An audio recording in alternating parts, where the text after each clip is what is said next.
வச்சு பொழைச்சிக்கோ அப்படிலாம் சொன்னாங்க. ஹாய் சுல்தான். பயமாக தான் இருக்குது. இது ஒரு மாதிரி.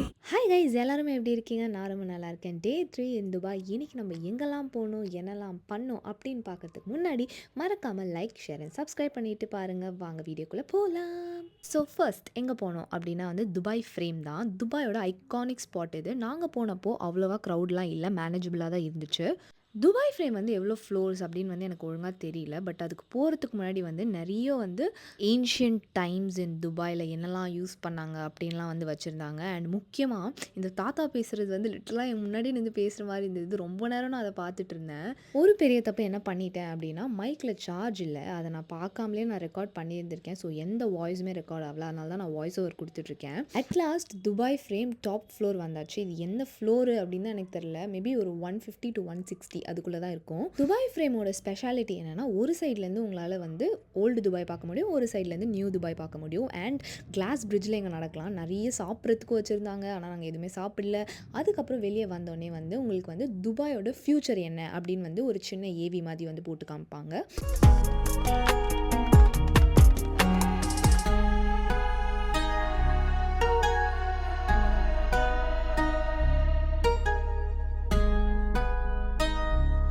இந்த அங்கிள் ஹீஸ் ஃப்ரம் கோயம்புத்தூர். அவரோட ஸ்லாங் தான் வந்து பயங்கரமாக இருக்கும். அதுக்காக தான் நான் ரெக்கார்டே பண்ணேன். பட் ரெக்கார்டே ஆகலை. இவர் வந்து துபாயும் இந்தியாவும் கம்பேர்லாம் பண்ணி பேசிகிட்டு இருந்தார்.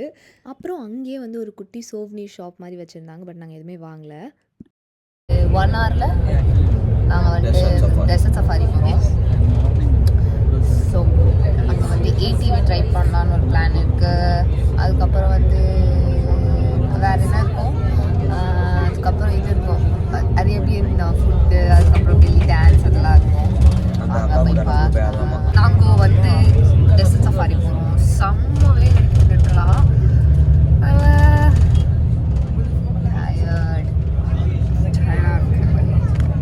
எனக்கு ஒரு இது வாங்கி போடு,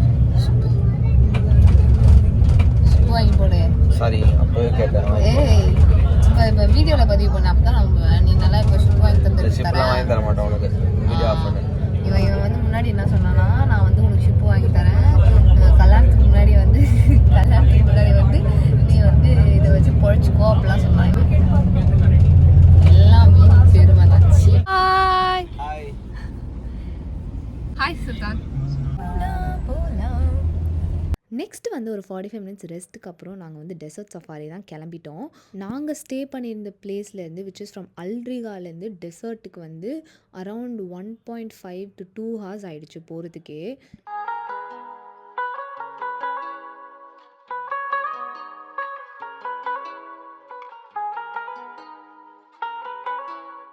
எனக்கு டெசர்ட்டில் ஏடிவி ஓட்டணும்னு ரொம்ப ஆசை. இங்கே வந்து per person 150 AED வந்து சார்ஜ் பண்ணாங்க.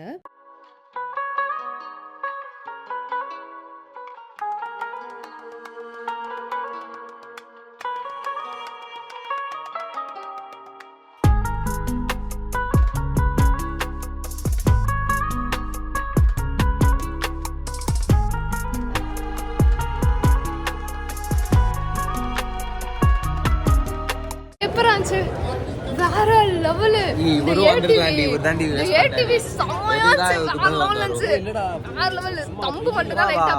அடுத்து வந்து ஆக்சுவல் டெசர்ட் சஃபாரி தான் லேண்ட் க்ரூசரில். இப்போ வந்து இந்த லேண்ட் க்ரூசர் என்ன பண்ணிடுவாங்க அப்படின்னா, போகிறதுக்கு முன்னாடி விச் இஸ் அந்த சஃபாரி போகிறதுக்கு முன்னாடி காரில் உள்ள டயரோட எல்லா காற்றையும் வந்து இது டீஃப்ளேட் பண்ணிடுவாங்க. ஏன் டீஃப்ளேட் பண்ணுறாங்கன்னா, டீஃப்ளேட் பண்ணால் தான் சாண்டில் கொஞ்சம் ஸ்பீடாக போக முடியும்.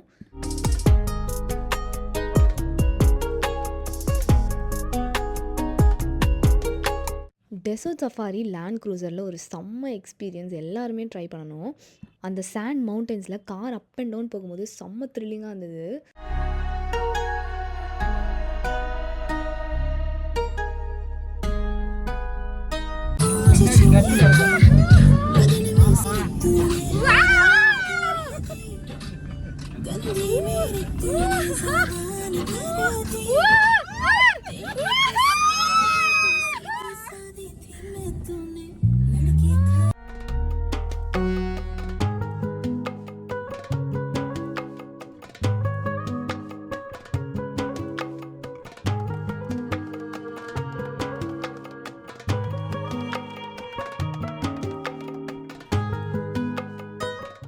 அப்புறமா சன்செட் வியூ பாயிண்டில் ஸ்டாப் பண்ணிவிட்டு டீஃப்ளேட் பண்ண ஏர் எல்லாமே திரும்ப இன்ஃப்ளேட் பண்ணிவிட்டு நமக்கும் கொஞ்சம் ஃபோட்டோஸ் வீடியோஸ் அப்படி எடுக்கிறதுலாம் சும்மா டைம் ஸ்பெண்ட் பண்ணிவிட்டு அங்கேருந்து வந்து கிளம்பிட்டோம்.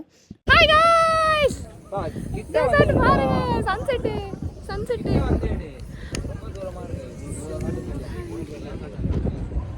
நான் வந்து இப்போ பெல்லி டான்ஸ் பார்க்க வந்திருக்கோம்.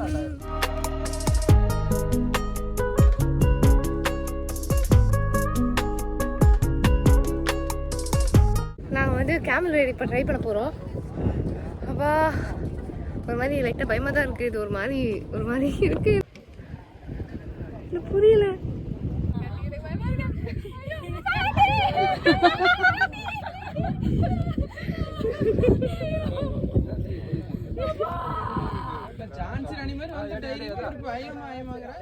காலை இப்படி பண்ணிட்டே போங்க.